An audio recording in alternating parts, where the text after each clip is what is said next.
বিকশিত ভারত নির্মাণের সাথী হিসেবে বিকশিত ত্রিপুরার স্বপ্নকে বাস্তবায়িত করার লক্ষ্যে দেশের অগ্রণী রাজ্যগুলির মধ্যে অন্যতম ত্রিপুরার ইতিমধ্যেই সুনির্দিষ্ট রোডম্যাপ নিয়ে কাজ শুরু করেছে।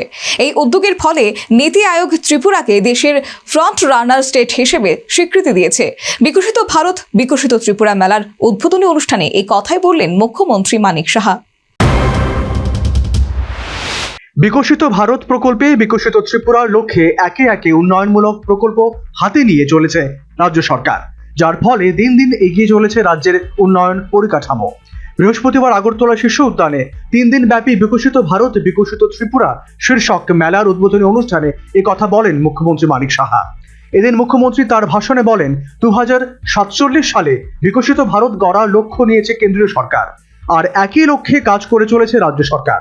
ফলে বিগত কয়েক বছরে রাজ্যের উন্নয়নমূলক পরিকাঠামোর ব্যাপক উন্নতি হয়েছে, আর এই পরিকাঠামোকে ভর করে বাড়ছে অর্থনৈতিক কর্মকাণ্ড। 5 বছরে আমরা মুখ্যমন্ত্রী নগর উন্নয়ন প্রকল্প আমরা চালু করেছি। এর মধ্যে 5 বছরে আমরা 1500 কোটি টাকা এর মধ্যে বিনিয়োগ হবে। প্রধানমন্ত্রী জনজাতি আদিবাসী ন্যায় মহা অভিযান প্রকল্পে আমরা সেখানেও প্রায় রিয়াং পরিবার তাদেরকে বিদ্যুৎ দেওয়ার ব্যবস্থা হয়েছে। ধরতি আবা জনজাতীয় গ্রাম উৎকর্ষ অভিযান, সেখানেও 2860টি জনজাতি পরিবারের বিদ্যুৎ দেওয়ার ব্যবস্থা করা হচ্ছে। প্রধানমন্ত্রী সূর্যঘর মুফত বিজলি যোজনায় যাতে ছাদে যে সিস্টেম করা হয়, সেখানে প্রায় 573টি যে সিস্টেম এখন অবধি লাগানো হয়েছে। পিএম সূর্যঘর প্রকল্পে প্রায় 10.50 মেগাওয়াট ক্ষমতা সম্পন্ন সোলার প্ল্যান্টের মাধ্যমে বিভিন্ন যে সরকারি যে অফিস সেখানে কিন্তু লাগানো হয়েছে।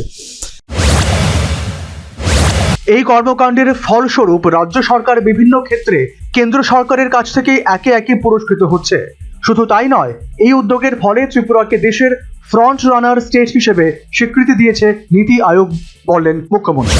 তো এই যে কাজগুলো একের পর হচ্ছে, তার জন্য আমাদের আজকে এই যে বিকশিত ত্রিপুরা বিকশিত ভারত, তবেই সেটা সম্ভব হবে। আজকে 28তম যে জাতীয় সম্মেলন হয়েছে পশ্চিম মজলিশপুর গ্রাম পঞ্চায়েতকে গভর্নেন্সে জাতীয়, এখানে গৌরাঙ্গবাবু আছেন, যে ওনার এরিয়ার মধ্যে জাতীয় রৌপ্য পুরস্কার সম্মানিত করা হয়।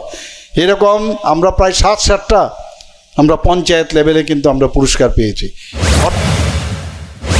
মুখ্যমন্ত্রী বলেন, প্রধানমন্ত্রী বিকশিত ভারতের স্বপ্নকে এগিয়ে নিয়ে যাওয়ার জন্য এই ধরনের বহু উদ্যোগ নিচ্ছে রাজ্য সরকার, যার ফলে একদিকে যেমন বাড়ছে সাধারণ মানুষের অর্থনৈতিক কর্মকাণ্ড, একই সঙ্গে পাল্লা দিয়ে গোটা ভারতের সঙ্গে বিকশিত ভারতের লক্ষ্যে এগিয়ে চলেছে বিকশিত Tripura. Bureau report, news vanguard.